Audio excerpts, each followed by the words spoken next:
আটকায় রাখতে পারলেন না সুপারস্টারকে। এবারের ঈদে যাতে সুপারস্টার তুফান নিয়ে যাতে না আসতে পারে অনেক চেষ্টা করেছেন আপনারা সাকিব বিরোধীরা। পারিছেন? পারেন নাই। সেন্সর বোর্ড সিনেমা আটকানোর জন্য মোহাম্মদ ইকবাল সাহেব যেভাবে লাফালাফি করছেন কিছুদিন আগে, তাই আমি কি বলবো এই ধরনের লাফালাফি আর করেন না।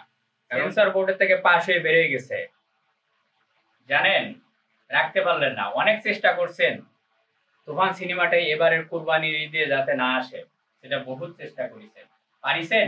পারেন নাই। কেন খামাখা শাকিব খানের পিছনে লাগছেন রে ভাই? জানেন উনি একজন সুপারস্টার, আর কার ছবি করছে তাও আবার বুঝতে পারছেন। যৌথ প্রযোজনা বাংলাদেশ ভারত, রায়হান রাফি পরিচালিত। রায়হান রাফি রাজনীতি করে এখানে আসছে, অত সোজা না ভাই।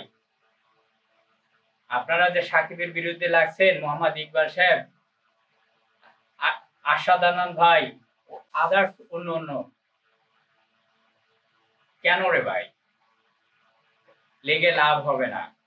আমি আশাদ আনন্দ ভাইকে অনেক ভালোবাসি, অনেক শ্রদ্ধা করি, কারণ উনি অত্যন্ত একটা ভালো মানুষ। কিন্তু হঠাৎ করে এই ধরনের মিডিয়ার সামনে এসে বক্তব্যটা করছে, কতটা যুক্ত এটা আপনারা কমেন্ট বক্সে কমেন্ট করে জানাবেন। এবং সুপারস্টার শাকিব খান যে কত ব্রিলিয়ান্ট একজন মানুষ, ওনার মেধা আছে বলতে হবে। এই তুফান যাতে এই কোরবানির ঈদে না আসতে পারে সেই জন্য বিএফডিসিতে অনেক আলোচনা হয়েছে, অনেক বক্তব্য হয়েছে, মিডিয়াতে আপনারা দেখছেন। এমনকি আমি ইতিহাসে কখনো শুনি নাই যে কখনো কোনো ছবি মুক্তির আগে লটারি হবে, লটারি। কিন্তু সাকিব খানের আটকানোর একটা প্ল্যান ছিল এই লটারির মাধ্যম দিয়ে, কিন্তু সেটা হয়ে উঠলো না। অনেক রাজনীতি চলছিল এই তুফান সিনেমাটাকে যাতে বাধা দিয়ে রাখা যায়, তুফান সিনেমাটা আটকানো যায় রে ভাই। পারেন নাই তো।